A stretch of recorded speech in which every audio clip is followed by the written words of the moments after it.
안녕하세요. 국민대학교 정국민입니다. 잘 들리시나요? 네, 말씀해 주신 대로 지금 그저께 와서 지금 숙소를 잡아서 격리 중에 있고요.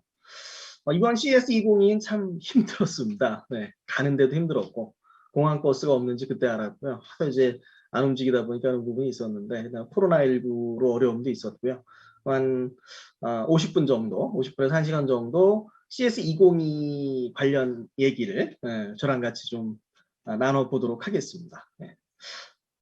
여기 자료에 연도를 안 바꿨네요. 2022년입니다. 네. 뭐 지금 제가 맡고 있는 일은 여러 개 일을 맡고 있고 휴맥 사회이사를 좀 맡고 있고요. 그다음에 뭐 현대차나 LG전자, 삼성전자, 네이버 자문교수를 했었고요. 지금 스타트업들 좀 자문교수 맡고 있는 게 좀 있고요. 뭐 국가과학기술자문회의, 뭐 기계소유전문위원회, 뭐 위원, 뭐 여러 개 하는 일들이 좀 있습니다. 이제 학생들이 자료를 많이 도와줬고요. 원래는 학생들하고 같이 나갔었는데요. 이번에는 혼자 갔다 왔습니다. 네. 상당히 좀 힘든 편이 좀 있었는데요. 한 십몇 년 동안의 키워드를 한번 쭉 정리를 좀 해봤습니다. 한번 우리가 좀 살펴보면 좋을 것 같은데요. 원래는 이제 TV 쪽 시작이었던 거죠. 그러니까 이 자료를 만든 이유는 뭐냐면 이제 CS가 그 전시회 간의 엄청난 경쟁에서 어떻게 살아남을 수 있었느냐. 2018년에 보면 이제 세빗, 컴덱스, CES, 어떤 3대 IT 전시회에서 정리가 되는 거죠. 지금은 이제 CES, MWC, 이파인데, 이파가 많이 약해졌고요. MWC는 많이 약해졌어요. 올해 어떻게 되느냐에 따라 상황이 좀 달라지는데요. 일단 CES는 필요한 부분이 있으면 다 가져오는 거죠. 우리가 2016년에 이제 CTA로의 변화를 선언했습니다. 서비스 컨텐츠 생태계를 강조하고 그다음에 CEA에서 CTA 모든 기술을 다 가져오겠다는 거죠. 2019년에 우리가 잠깐 좀 보면 그 5G 얘기가 처음 들어왔고요. 2019년에 이제 리질리언트 테크놀로지라는 걸 얘기를 합니다. 이게 ESG랑 연결이 좀 되고요. 뭐 서스테이너빌리티에서 결국은 지속 가능성하고 연결이 되는데 2019년에 처음 이 키워드가 들어왔을 때는 약간 물음표가 좀 있었어요. 근데 이제 그때 뭘 얘기를 했냐면 지구 온난화나 뭐 환경 파괴로 재난이 많아지기 때문에 그런 재난을 대비해야 된다 이런 면이 있었고 실질적으로 이제 리질리언 테크를 말하고 얼마 안 있다가 코로나19가 터져서 비상 상황이 됐던 부분이고요. 그러니까 올해 키워드를 잠깐 좀 보면 올해 이제 새롭게 들어간 게 이제 우주기술, NFT, 메타버스가 좀 들어갔고요. 그 다음에 디지털 헬스가 많이 변했습니다. 의료랑 융합하는 부분이 하나 좀 있었고요. 그리고 이제 ESG에서 작년하고 약간 다릅니다. ESG에서 작년이 어떤 환경, 그 다음에 소사이티 가버넌스 이런 부분이 있어서 올해는 뭐냐면 주로 E를 강조하는 거예요. 서스테이너빌리티에서 2020년에서 이제 코로나가 1년 지나면서 그런 어떤 인종 간, 문화, 계층 간 갈등을 어떻게 해결할까가 작년에 주요 이슈였고 그런 부분들이 어떤 미국에서 어느 정도 해소가 되고 있다고 보는 측면도 있고요. 네, 어쨌든 그 전반적으로 CS를 보면서 느끼는 점은 이제 우리가 어떻게 생존해야 될까도 같이 좀 묶어 생각하면 좋지 않을까 싶고요.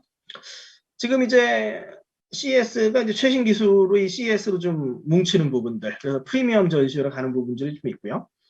그리고 이제 나중에 좀 봐야 되는데요. 미국 주요 기업과 유럽 주요 기업이 불참을 했어요. 근데 왜 우리는 참여했어야 되는가라는 부분이 있고요. 뭐 결론적인 얘기로 뒤에 적어놓긴 했는데 우리나라 업체들이 판매하는 주요 제품들이 이제 하드웨어 부분이다 보니까 결국 어떤 그 플랫폼이나 서비스들을 우리가 어떻게 가져갈 것인가라는 게 상당히 우리한테 이제 중요한 이슈가 되는 거죠.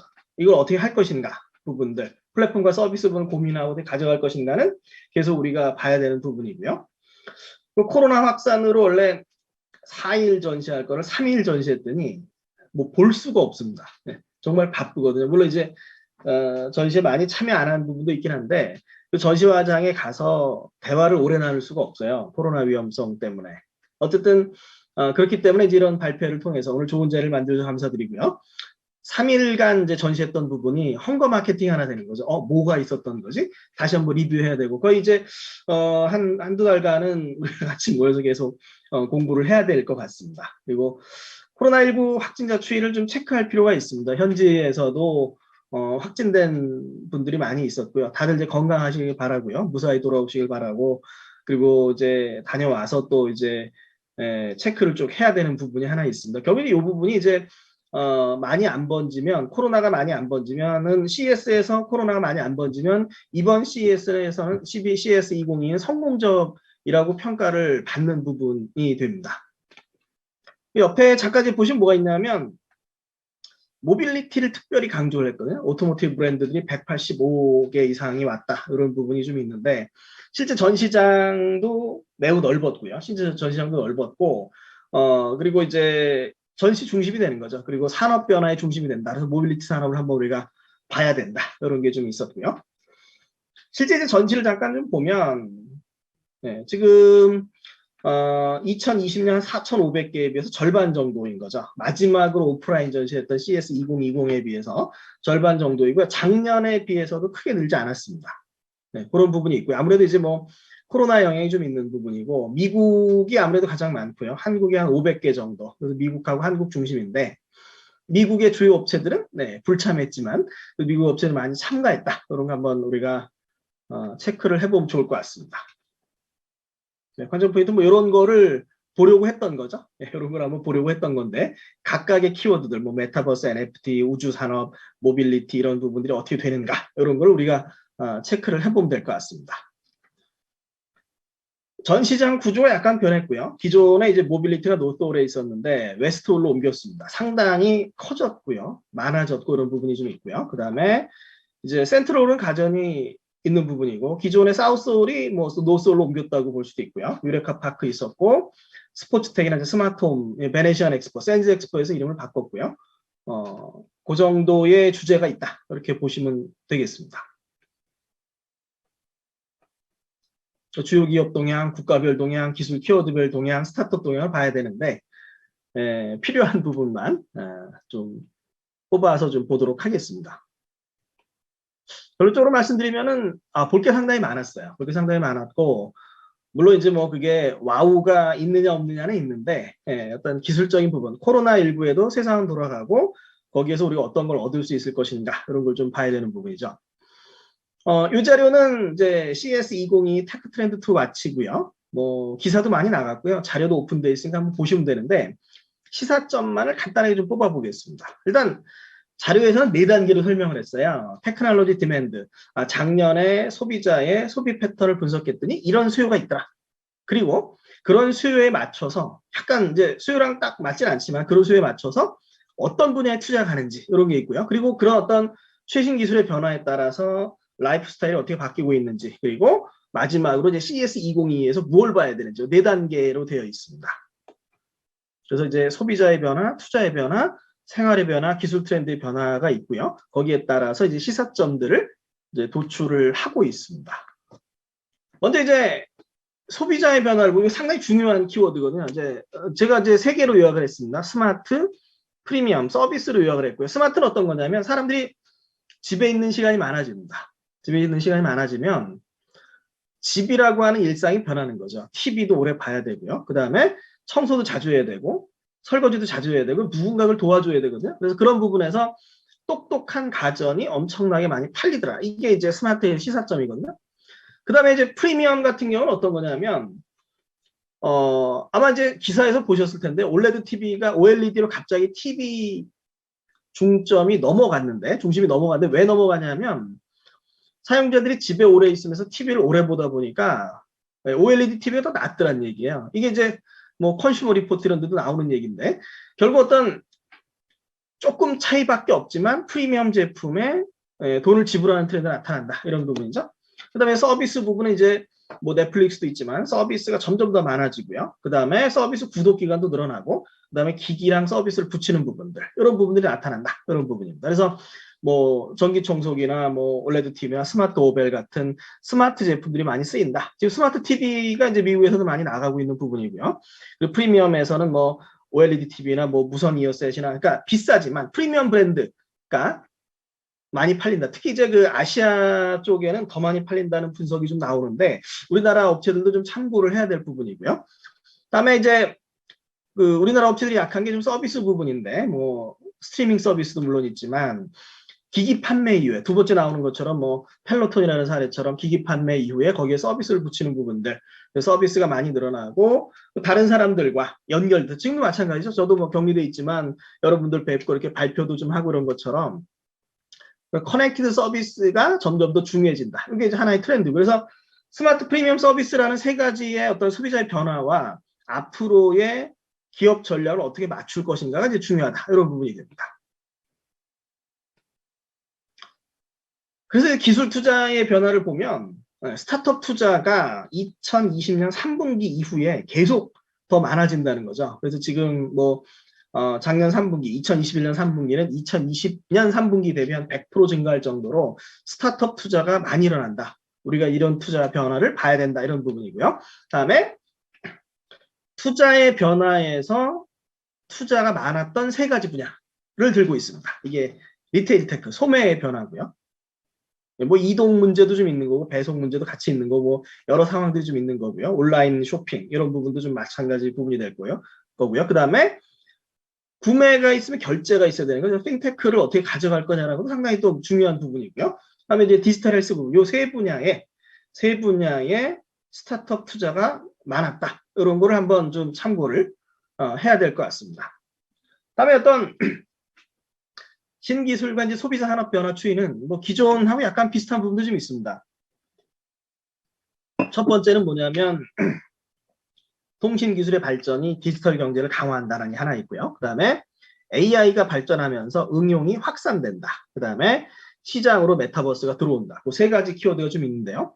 첫 번째는 결국은 그래서 IoT 서비스가 성장할 거다. 이런 부분이고요. 두 번째는 뭐냐면 기존엔 뭐 AI가 전통적인 연구의 영역이었어요. 로봇처럼 뭐 이 돈이 되고 이런 게 아니라 연구의 영역이었으면 이제 뭐 존 디어의 사례처럼 잡초를 인식해서 제초제를 뿌려가지고 제초제를 80% 절감한다. 뭐 이런 것처럼 AI가 이제 전통적으로 확산된다. 이런 부분이고요. 그 다음에 저는 이제 나중에 혹시 시간 되시면 CS2022 테크트렌드 2 와치 자료를 꼭 보시기를 권장을 드립니다. 상당히 많은 인사이트가 있고요. 여기서 다 요약하기 어려운데 소비자가 선호하는 AI 서비스가 뭐가 있느냐 이런 거죠. 상품 추천, 뭐 아마존이나 넷플릭스나 네이버나 다 마찬가지로 상품 추천하는데 AI 쓰고 있는 부분이고, 그 다음에 홈 클리닝 부분, 아까 이제 로봇 청소기 말씀드린 부분이고요. 그 다음에 식단 추천이나 범죄 예방 같은 부분들 한 10가지 나와 있는데 4가지만 가져왔습니다. 다음에 이제 메타버스에서는 이제 그 메타버스 시장의 본격적인 성장, 물론 그 메타버스에서는 가상 세계 도 있지만 기존에 뭐 AR, 그 다음에 VR, 뭐 믹스 리얼리티 이런 부분도 좀 있긴 하지만 어쨌든 그런 시장들이 성장하고 있다. 요 세 가지 키워드를 한번 좀 보시고요. 마지막으로 CTA가 추천하는 4가지 기술 트렌드, 이제 교통 부분들, 그 다음에 스페이스 텍, 그 다음에 서스테이너블 테크놀로지, 그 다음에 디지털 헬스가 있습니다. 근데 여기서 스페이스 텍은 솔직히 좀 약했어요. 뭐 앞으로, 그러니까 아까 그 이제 막 성장하는 산업의 키워드를 가져오는 거죠. 네, 그걸 우리 전시에서 담고 싶다라는 거를 이제 강조했다고 보시면 될 것 같고, 나머지 3개 키워드는 이제 상당히 중요한 키워드로 볼 수 있습니다. 다뤄지는 것도 상당히 좀 많았고요. 그다음에 기조연설에서 3개를 가져왔는데 삼성 키노트가 있었고요. 삼성 키노트 이제 공존의 시대입니다. 에이지 오브 투게더니스 부분인데 삼성의 키노트를 보시면 일단은 공존의 시대라는 제목처럼 지속 가능성을 계속 얘기를 하고요. 두 번째는 뭐가 있냐면 이게 이제 어떻게 받아들이냐에 따라 다른데 이제 삼성이라고 하는 어쩌면은 하드웨어를 만들고 신세대랑 약간 먼 이런 부분에서 우리가 신세대에 어필할 수 있는 브랜드야를 보여주는 발표였다. 이렇게 볼 수 있겠고요. 그 다음에 제품 중에는 이제 뭐 그 휴대용 프로젝터 부분하고 그 다음에 AI 아바타라고 하는 부분들 각 가전기기마다 아바타가 있어서 서비스를 해주는 컨셉들 이런 부분이 좀 재밌었습니다. 한번 이제 보시면 될 것 같고요. 다음에 이제 GM 같은 경우에 작년만큼 그렇게 뭐 그 기조연설이 파괴적이진 않았어요. 파격적이진 않았는데 어쨌든 이제 작년에 발표한 이후에 GM이 어떤 노력을 하고 있는가. 제가 이제 볼 때는 그 실버라도라고 하는 전기차 모델을 이제 발표한 부분, 이 의미가 있는 거죠. 사실은 뭐 이제 자동차를 만드는 게 우리가 전기차 낼게, 그럼 바로 되는 게 아닌데 이제 나왔다라고 하는 측면, 그리고 그 GM의 자신감 부분들, 이거 뭐 우리 걸 꼭 사야 돼, 뭐 이런 어떤 자신감 부분들도 좀 있고요. 그 다음에 자율주행에 대한 소개들, 이런 부분이 좀 있었고요. 키노트 중에 재밌는 부분. 그 다음에 이제 실제 전시에 상당히 재밌는 건 에봇이라는 업체가 상당히 재밌거든요. 에봇이 뭘 했냐면, 여기 이제 바이넥스 나우란 코로나 신속 진단 키트를 참가자들에게 다 나눠줍니다. 한 2개씩 나눠주고 계속 검사하는 거죠. 2개 받고 2개 더 받았던 것 같아요. 한 4개 정도, 한 2번 정도 테스트를 해봤는데, 결국 이제 의료회사고요. 기조연설은 최초 의료회사인데, 의료회사이지만 CES랑 약간 밀접한 관련이 있습니다. 예를 들어서 혈당 모니터링 기기도 있고요. 비체혈 모니터링이고요. 그 다음에 심장박동 모니터링 기기, 그 다음에 이제 파킨슨 병 및 수전증을 위한 원격 치료 기술이 이제 실질적으로 여기 그 몸에 심는 거죠. 몸에 심고서 뇌의 어떤 특정 부위를 자극하는 이런 기술들. 그래서 어떻게 보면 이제 이번 CES의 특징이 의료 산업이 본격적으로 들어옵니다. 만약에 코로나19가 없었다면 상황이 다르겠지만 CES 자체가 어떤 하나의 큰 플랫폼이 되는 거죠. 최대 홍보의 기회가 되고, 그래서 우리가 이렇게 모여서 공부를 하는 거고요. 그런 것처럼. 그래서 혹시 뭐 이제 여기 들으시는 분들 중에 CES 참가를 망설이는 회사들이 있다면 내년에는 참석하시는 게 꼭 필요할 것 같습니다. 그만큼 이제 어떤 홍보 효과나 관심도나 이게 높아져 있는 거죠. 다음에 핵심 트렌드를 한 7개 정도를 뽑아봤습니다. 네, 전시회 개최 자체에 대한 부분들, 시장 트렌드에 대한 부분들, 그 다음에 실제 기술적인 키워드를 뽑아봤는데요. 네, 하나씩 좀 살펴보도록 하겠습니다. 네, 상당히 망설였거든요. 참가를 저도 상당히 망설였고요. 비행기표를 2번을 바꿨습니다. 네, 처음에 이제 에어 캐나다를 끊었었는데 에어 캐나다 싼 표를 끊었는데 싼 표가 나중에 이제 밴쿠버에서 라스베가스까지 로컬이 취소됐어요. 2번 갈아타야 됩니다. 바꾸고 막 이랬는데요. 끝까지 망설였는데 상당히 걱정됐어요. 왜냐하면 이제 미국에 있는 친구들 다 오지 말라고 그랬거든요.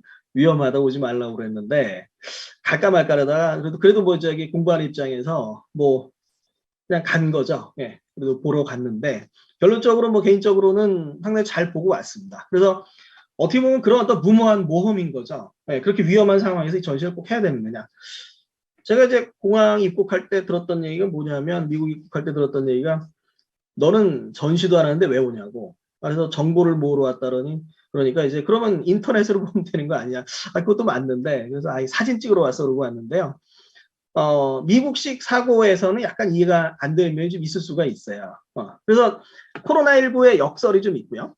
그러니까 코로나19가 비대면 기술이나 최신 기술을 엄청나게 발전시켰습니다. AI도 마찬가지고요. 자율주행도 마찬가지고 엄청나게 많이 발전시켰는데 그런 최신 기술을 볼 수 있는 게 CES인 거죠. CES를 봐야 되는데 CES가 코로나19로 어려워졌어요. 관람객이 줄고요. 업체도 온라인으로 바꾸고 그 다음에 4일 전시를 3일로 바꿨습니다. 그랬더니 오히려 뭐냐면 관심도가 더 높아지는 거죠. 한 몇 달간은 계속 공부를 좀 해야 될 상황이 될 것 같습니다. 지금 뭐 제 자료나 영상은 이제 계속 보시면 될 거니까요. 그 다음에 뭐 보시고 또 후에도 여러 얘기를 좀 나누시면 좋을 것 같습니다. 근데 의외로 잘 마무리가 됐어요. 계속 뭐 바이넥스 체크하고. 그러니까 에봇이라는 업체는 전 세계 사람들한테 확실하게 각인이 된 거죠. 예, 최첨단 의료회사 뭐 이런 식으로. 예. 근데 앞으로 이제 어떤 뭐 확진자 추이는 계속 체크를 좀 해야 되는데 요걸 한번 좀 보시면 좋겠거든요. 전시가 미국 업체도 안 나왔고 한국 업체도 왜 갔어야 되느냐. 플랫폼이나 서비스 전략을 우리가 어떻게 가져갈 것인가를 좀 계속 고민할 필요가 있다. 이런 부분이 참고가 될 것 같습니다.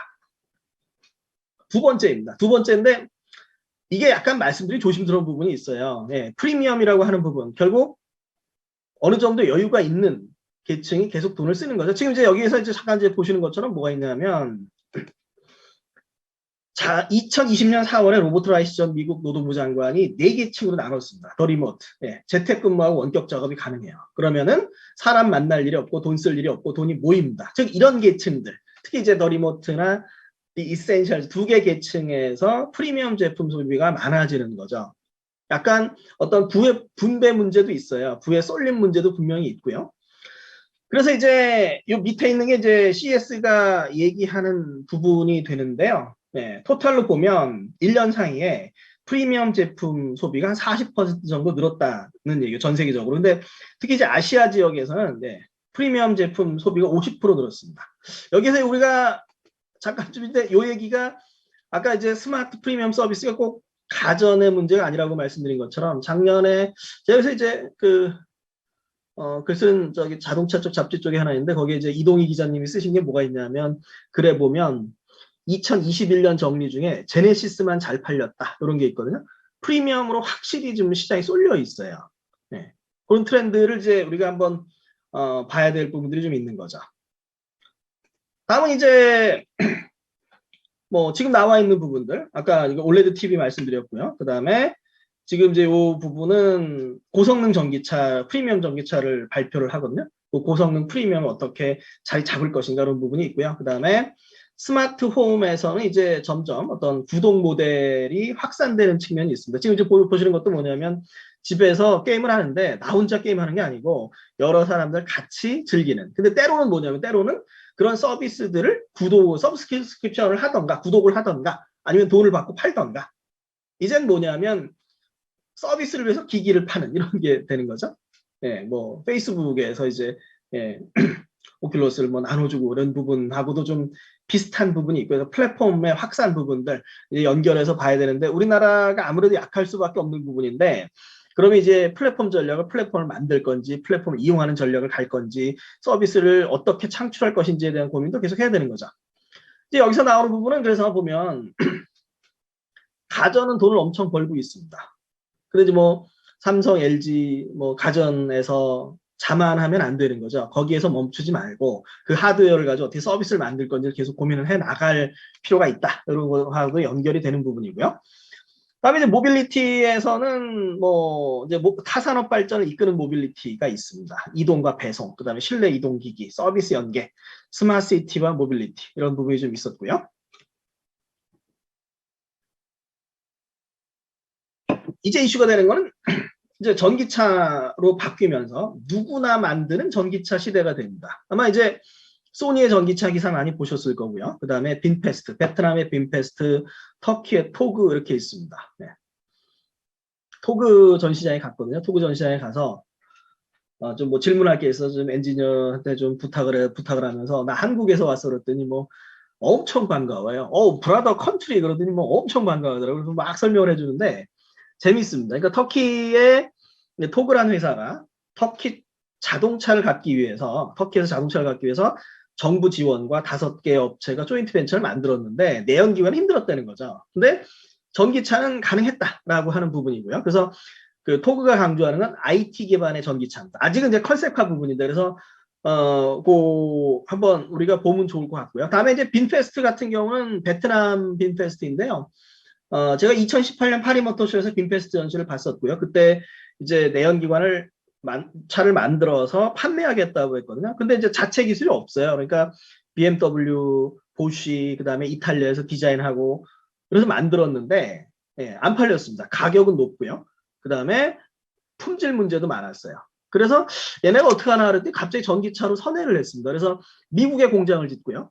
직원들의 많은 퍼센티지, CS에 있던 직원들의 거의 절반 이상이 다 미국인들이에요. 그러니까 미국 공장을 짓고 미국에서 판매하고 그리고 뭐냐면 그날 CS 날부터 예약 판매를 시작을 하는 거죠. 그래서 이제 전기차는 누구나 만들 수 있습니다. 그리고 어떤 프리미엄에 어떻게 자리매김해서 경쟁을 할 것인가. 벤츠, BMW, GM, 크라이슬러의 전기차가 프리미엄급으로 뭐 테슬라랑 경쟁하는 프리미엄급으로 자리를 잡는다면 기존의 어떤 테슬라가 앞서가고 폭스바겐하고 현대가 따라가고 이런 부분에서 새로운 전기차의 경쟁 구도가 만들어지면 우리가 어떻게 할 거냐 이런 게 하나 있고요. 두 번째는 뭐냐면 각 나라마다 전기차 업체를 막 지원을 하면 네, 그러면은 과연 부품사들은 어떤 전략을 취해갈 것인지 이런 부분들도 한번 좀 고민을 해봐야 될 것 같고요. 그 다음에 이제 이동기기가 점점 다양해집니다. 물론 이제 이런 부분이 언제 대량 상용화될 건가라는 부분은 다른 문제이지만 이제 쉽게 이동기기를 만들면서 사용자의 용도에 맞는 이동기기가 점점 더 늘어날 거고 결국 이제 차량과 부품도 다품종 소량 생산 시대로 갈 거다. 이런 얘기가 될 것 같습니다.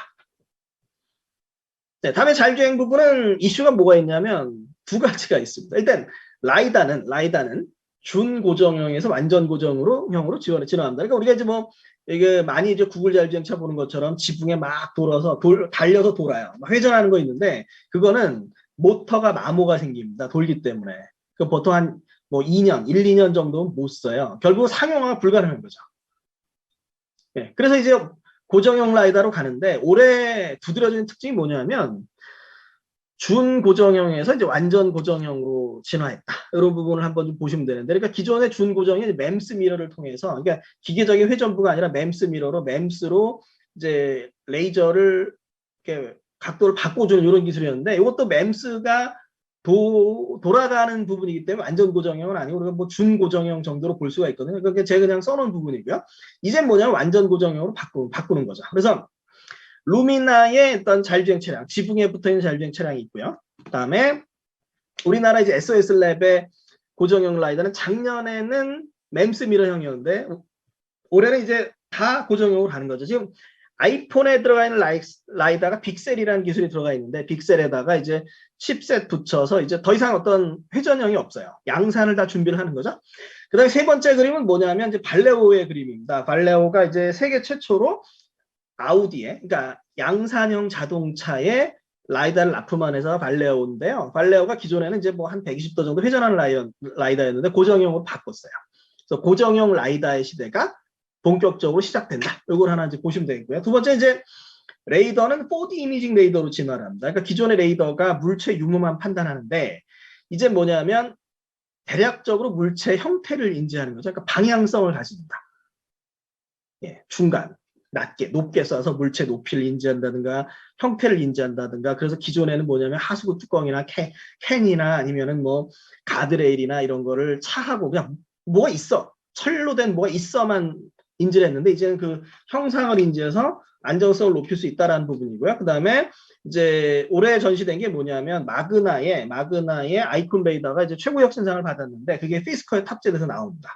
그게 이제 그러면서 이제 4D 이미징 레이더 많이 진화를 할 거고요. 국내에 대표적인 업체가 뭐 스마트 레이더 시스템이나 비트 센싱이 있는데 이제 스마트 레이더 시스템은 2019년에 뭐 요래 보고서에서 세계 최고의 경쟁력을 가지고 있다고 평가됐던 업체고요. 그다음에 이제 그 4D 이미징 레이더가 이제 그 실내에서 환자 페이션트 모니터링 이런 데 좀 쓰여요. 그래서 그런 부분들도 센서의 발전이 자율주행용 센서의 발전과 더불어서 자율주행용 센서가 기타 다른 시장에서 어떻게 쓰이는가도 우리가 같이 좀 눈여겨보면 좋을 것 같습니다. 네, 관심들이 많은 분야죠. 메타버스와 이제 NFT가 될 텐데요. 상당히 많은 전시가 있었어요. 그래서 코그나타 뭐 이제 뭐 AI도 하고 그다음에 뭐 데이터 사업도 그런 부분인데 이제 스마트 시티 디지털 트윈 기반 시스템. 네, 지금 보는 부분이 이제 어떤 가상 세계가 되는 부분이고요. 그다음에 이제 가상 현실 몰입을 위해서 뭐 좀 실물 크기 홀로그램을 좀 구현하는 기술들 이런 것도 있었고요. 그 다음에 가상 공간을 활용한 쇼핑들이나 아니면 뭐 이제 가상 회의나 원격 협업 다양한 전시가 있는 거죠. 결국 이제 어떤 메타버스 플랫폼을 하나 구축을 한다든가 아니면 그 메타버스 플랫폼 위에서 서비스를 만들고 또는 메타버스를 이용해서 전시를 하고 여러 이제 응용들이 이제 늘어나게 됩니다. 우리나라 업체들이 어떤 걸 했는 걸 잠깐 좀 보면 삼성 같은 경우 이제 제페토랑 협업해서 마이하우스를 구축을 했습니다. 그러니까 삼성 LG의 컨셉이 약간 비슷해요. 뭐냐 가상 공간에서 내가 원하는 가전제품 한번 쫙 놔보는 거죠. 뭐 이런 부분들이 하나 있고요. LG도 이제 비슷한 부분이 좀 있고요. LG 홈엔터테인먼트 버추얼 스튜디오에서도 마찬가지로 제품을 쭉 배치해 볼 수 있습니다. 다음에 이제 SKT에서 이제 온라인 모임에 특화된 메타버스 플랫폼 이프렌드 부분이 하나 있었고요. 올해는 롯데정보통신에서 이제 참가를 했어요. 그래서 롯데시티는 이제 메타버스 공간에 롯데 면세점, 영화관, 하이마트 계열사를 뭐 구현하는 부분도 좀 있고요. 그 다음에 VR 전문 업체 미믹 협업 뭐 이런 부분들을 이제 발표를 했습니다. 한번 보시면 될 거고요. 다음에 이제 메타 모빌리티, 메타버스 얘기하는데 현대가 올해는 빠질 수가 없는 부분이고 현대전이 상당히 중요한 전시였고요. 인기도 좋고 잠깐 이제 보시면.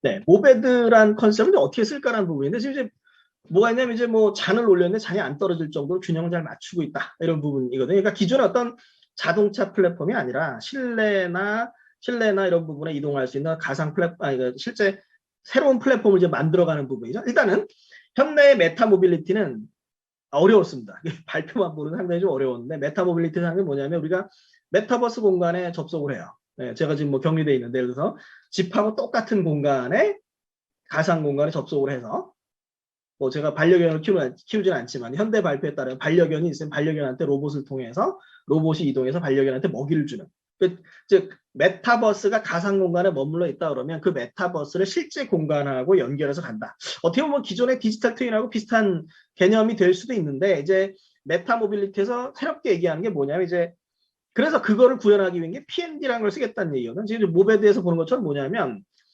실내에서 이동할 때 정밀하게 가야 되는데 바퀴에다가 라이다나 카메라 센서를 달아서 그 바퀴만 이용하면 실내 어디든지 정확하게 갈 수 있다는 거죠. 이게 이제 핵심이 되고 즉 가상 공간에서 실내 공간을 움직일 때 그 어떤 정밀하게 제어하는 부분을 현대가 제공하겠다. 현대가 그런 부분들, 뭐 로보틱스라고 하면 로보틱스 부분이고요. 배송 로봇이라면 배송 로봇인 부분이고 그런 부분에 가겠다. 그런 부분이고요.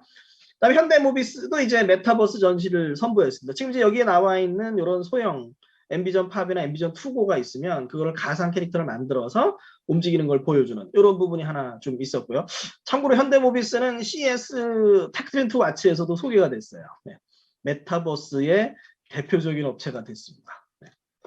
그다음에 어떤 그 NFT 쪽을 보면 주로 어떤 게 많았냐면 NFT 작품을 볼 수 있는 디스플레이가 좀 많았거든요. 그래서 뭐 삼성의 플랫폼도 하나 있었고요. 그 다음에 혁신상 같은 게 또 웨이브라고 하는 플랫폼도 있었고요. 저 어떤 디지털 컨텐츠의 고유성이 부여되면서 내가 구매한 것만 딱 볼 수 있도록 되는 거죠. 이게 신세대의 변화도 맞물려 있어요. 신세대가 디지털 컨텐츠에 대해서 기꺼이 값을 지불할 용의가 있고요. 그러다 보니까 이제 NFT 시장이 성장을 하고 우리 주로 나오는 게 다 뭐냐면 네, 그 NFT 작품을 즐길 수 있는 이런 부분이 하나 있고요. 다음에 뭐 SR 디스플레이 얘기, 뭐 서브스티튜셔널 디스플레이, 그러니까 메타버스가 주로 어떤 헤드셋을 껴야 되는데 실제에서 어떤 뭐 볼 수 있는 이런 부분이 되는데요. 그러니까 뭐 이제 감각을 대체해서 이제 가상의 현실을 볼 수 있게 한다 그런 부분인데. 네.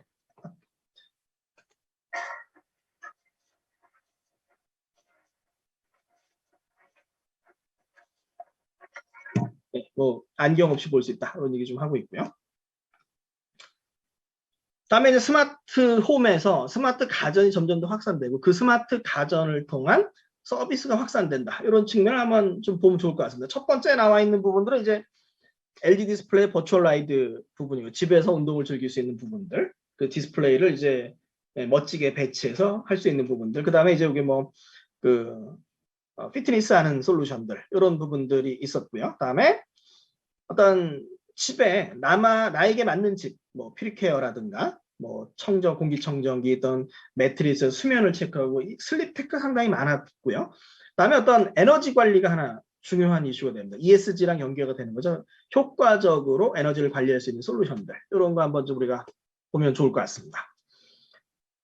그다음에 이제 뭐 가전 많죠. 네, 비스포크 맞춤형 부분들, 뭐 프리미엄하고 연계도 상당히 많이 좀 팔리고 있는 부분이고, 그다음에 뭐 여러 가지 여기 LG 트윈 티운, 티운 같은 경우에는 싹을 티운, 그래서 뭐 식물을 기를 수 있는 이런 부분도 좀 있었고, 그래서 가전 기기들이 또 이제 진화하는 부분들이 하나 보면 될 것 같습니다. 또 하나 이제 어떤 결국 이제 스마트 도어벨이나 이런 부분들이 이제 서비스랑 연결이 돼요. 그러니까 보안 기술은 보안이 돼야 그게 서비스랑 연결이 되는 거죠. 예를 들어서 뭐 에어비앤비로 우리가 집을 대여한다고 했을 때 이게 보안이 돼야 스마트폰으로 열고 닫고 이런 거를 철저히 할 수 있는 부분이, 그래서 결국 일단 스마트 도어락 부분, 일회용 패스워드 부분 이제 계속 성장하는 시장이 되고 있다. 그럼 몇 년째 계속 말씀드리고 있는 부분이고요.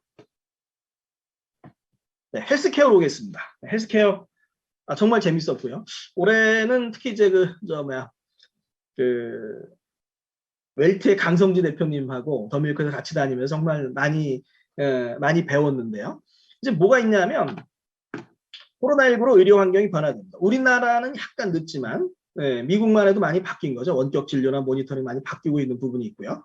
그다음에 이제 이게 올해 전시의 특징은 의료산업 전시가 많이 있었다라고 하는 부분이고요. 그래서 헬스케어를 넘어서 의료산업이 융합되는 부분입니다. 지금 여기 나와 있는 부분은 뭐냐면 이제 첫 번째 나와 있는 그림은 에봇의 비체혈 혈당 체크기거든요. 그래서 피하 지방에 있는 뭐 세포 간질액을 이용하는 이런 부분들인데, 그런데 의료기기 부분들이 많이 들어온다 이런 부분이고요. 그다음 두 번째는 우리가 한번 좀 체크해 볼 만한데, 이제 어떤 거냐면 그 텔러스라고 하는 부분이거든요. 그래서 레이더로 뭐 모니터링하는 부분. 일본에서 이제 장기요양병원에 뭐 실제로 쓰이고 있다고 얘기를 하고요. 그런 식으로 어떤 헬스케어와 이런 부분들이 좀 가는데, 예, 요게 이제 연속 혈당 측정 시스템이고요. 첫 번째가. 두 번째가 이제 파킨슨병 및 수전증 치료 기술. 그래서 실제로 어떤 실제 이제 삽입되는 기기도 좀 있고, 그 뇌에 어떤 그 특정 물질 분비를 뭐 촉진하는 이런 부분도 좀 있고요. 그 다음에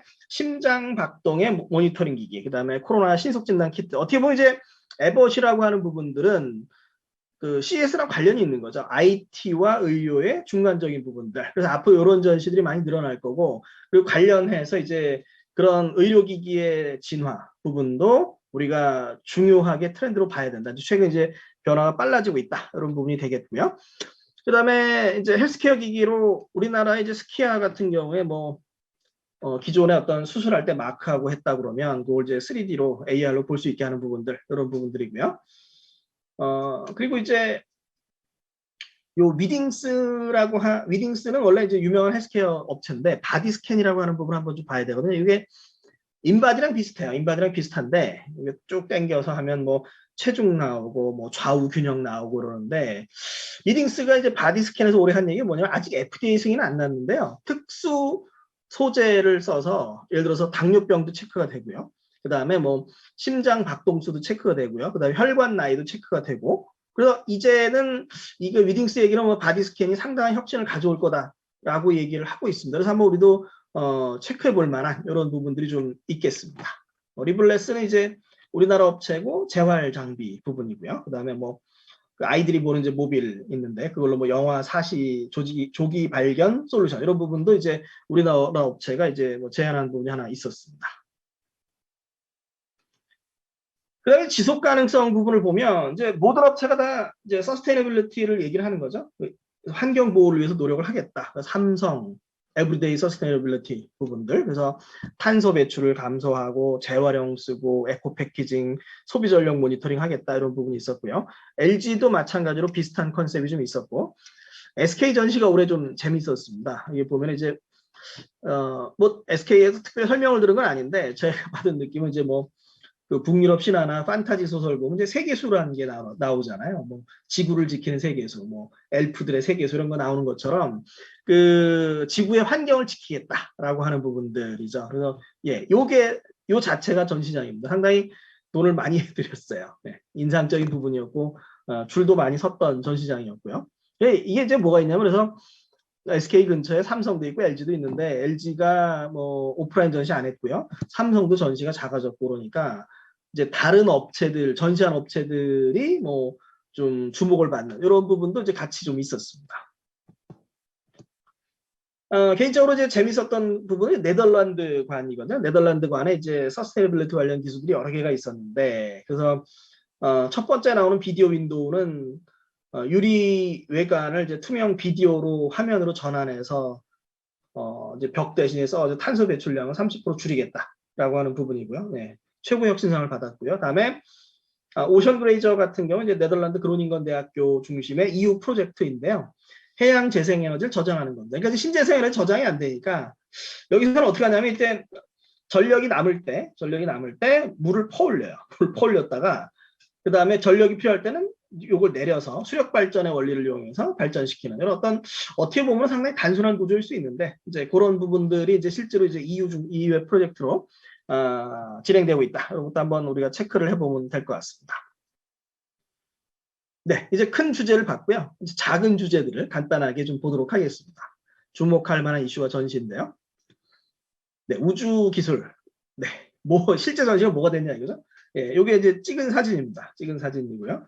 뭐 우주 왕복선 모형이 있었고, 각각 기술 설명하고 이런 부분이 있었고요. 그 다음에 무중력 체험을 할 수 있는 제로지 부분인데, 이제 요 제로지 부분에서 나오는 부분이 이제 동영상만 있었어요. 뭐라는 거냐 이제 비행기를 타고 가다 급강하면 무중력을 느낄 수 있다 이런 건 부분인데 그냥 영상만 올렸습니다. 무슨 얘기냐면 이제 아직은 시작이다 이렇게 보시면 될 것 같고요. 다음에 이제 로봇 응용 쪽이 이제 재미가 있습니다. 하나 좀 보실까요? 요 앞에 있는 게 이제 그 서울대의 도깨비 부분인데 상당히 재밌어요. 이제 뭐냐면 원격에서 작업자가 로봇을 동작시킵니다. 그럼 이제 그걸 가지고서 이제 뭐 하이파이브도 하고요, 뭐 악수도 하고 이런 거를 하고 있고요. 두 번째는 이제 니리오라고 하는 업체는 프랑스의 로봇 팔업체인데 상당히 튼튼하게 잘 만들었어요. 한 4,000달러? 그러면 이제 상업적으로 괜찮지 않을까? 이런 부분이 있고요. 그 다음에 전시회 내내 이제 화제가 된 거, CES에서 상당히 중요하게 얘기한 부분이 그 영국의 엔지니어링 아트의 휴머노이드, 아메카라는 부분이고요. 동작이나 표정이나 이런 부분이 있었고, 우리나라의 이제 에치로보스틱스도 한번 좀 보시고 계십니다. 그래서 로봇 부분이 상당히 좀 늘어났다 이런 부분이 있고요. 다음에 이제 방역 및 배송 로봇 부분에서 이제 힐스 엔지니어 이게 얼마 전에 몇 년 전에 그 전자신문 CS 발표를 같이 했던 평택대학교 박명규 교수님의 힐스 엔지니어링입니다. 그래서 뭐 그냥 방역 로봇이고요. 그다음에 케이슬랩의 아담 21도 이제 방역 로봇인데 이거는 이제 성균관대 국태용 교수님 랩의 로봇이에요. 뭐 체크해 보시면 될 것 같고요. 그다음에 이제 우리나라 이제 그 트위니에 나르고 따르고 그러니까 어떤 사람이 쭉 가는데 뒤를 이제 로봇들이 쭉 따라가는 이런 부분이고요. 그다음에 여기 위즈라고 하는 거는 그 소프트뱅크가 투자한 업체인데요. 우리나라에도 판매를 시작한 것 같습니다.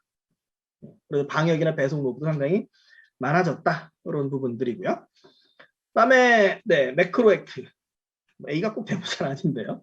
우리나라 로봇 업체입니다. 고양이 로봇이에요. 그러니까 반려동물 시장이 엄청나게 커가는데 두 가지 상반된 측면이 좀 있습니다. 그러니까 반려동물 로봇이 있고요. 수명이 짧다 보니까 그 상실감이 상당히 크거든요. 그래서 뭐 미국의 반려동물 로봇 업체 CEO는 뭐냐면 그 노모가 그 반려견의 죽음을 너무 슬퍼하셔서 내가 이런 걸 만들었다. 뭐 이런 얘기도 좀 있고요. 우리나라의 매크로액트, 마이캣이었고요. 그 다음에 역시 이제 혁신상을 받은 우리나라 업체인데요. 뭘 하냐면 이제 반려견의 코 주름을 이렇게 찍으면 반려견 사람의 지문처럼 그 반려견의 비문으로 구분이 된답니다. 그래서 논문이 있길래 논문 제일 저자가 광주여대의 배한별 교수님인데 교수님 한번 그 출장 전에 전화해서 얼마나 나오나 그랬더니 한 100몇 마리 정도 논문에 나온 게 100몇 마리 정도 한 3,000장 정도로 구분을 했는데 뭐 분류율은 99% 정도 나온다. 이렇게 얘기를 했고 그래서 고양이는 안 돼요. 그랬더니 고양이는 코가 작아서 특수한 카메라를 개발할 필요가 좀 있다고 그럽니다. 강아지는 코가 커서 괜찮다고 나이가 들어도 안 변하기 때문에 뭐 구분이 된다. 상당히 재밌는 부분. 최고 혁신상을 받았고요. 그 다음에 이제 인복시아의 스마트 컬러. 뭐 우리 여기 목에 이렇게 차는 거죠. 근데 위치와 상태를 잴 수 있다. 그런 게 있었고요. 그 다음에 TT케어 같은 게 우리나라 업체예요. 그러니까 제가 일부러 우리나라 업체 만든 게 아니고, 우리나라 업체가 많았습니다. 뭐 하는 거냐면 이제 반려견의 눈 건강을 체크할 수 있는 솔루션으로 혁신상을 받았습니다. 그래서 반려동물 로봇도, 반려동물 케어도 하나의 트렌드가 되고 있다. 보면 될 것 같고요.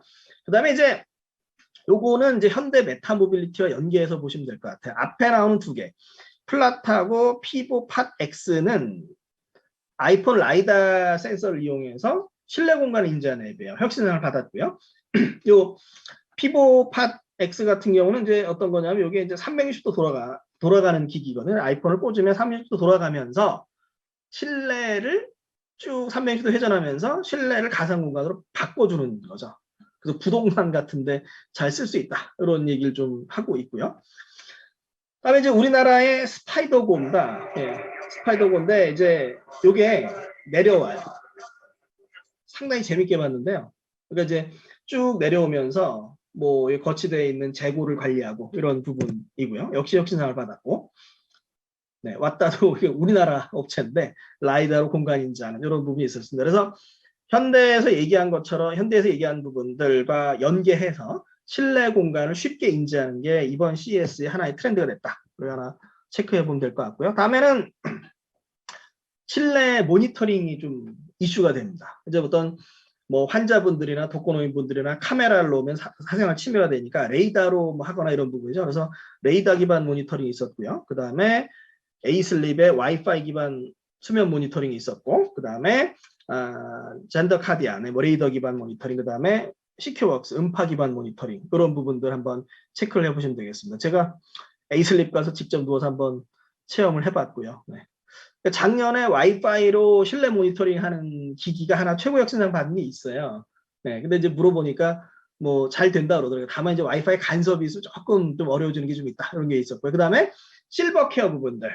우리가 이제 드라마 스타트업에 나오는 저기 있죠. 이제 눈길 서비스처럼 여기 안경에 붙여서 저시력자를 도와주는 AI 안경 올캠이 두 번째 버전이 나왔고요. 마이아이 프로가 나왔고, 그 다음에 시그니아는 이제 요거랑 대응되는 부분입니다. 즉, 약간 그 음성 이해를 도와주는 부분인데, 뭐 이해라기보다 뭐냐면 이제 주변 배경의 잡음을 제거하는 거죠. 프로세서 두 개 있어서 하나는 음성 처리를 하고 하나는 배경 처리를 해서 배경을 없애서 잘 들리게 하는 부분, 뭐 25% 정도 더 잘 들릴 수 있다. 이런 얘기를 좀 했었고, 텔러스 아까 봤고요. 뭐 그다음에 노인 간병을 위한 기술, 모닛. 우리나라 이제 실랩에 나온 건데 원래는 모닛이 뭐에 초점을 맞췄냐면 유아용 기저귀를 만들었는데 여기서 이제 들고 올해 이제 전시한 건 뭐냐면 노인 요양병원에서 노인분들을 위한 기저귀 체크 이런 걸 만들어 가지고 나온 거죠. 시장이 또 이제 고령화 트렌드에 맞춰서 그쪽으로 가는 부분도 같이 좀 묶어서 보면 될 것 같습니다.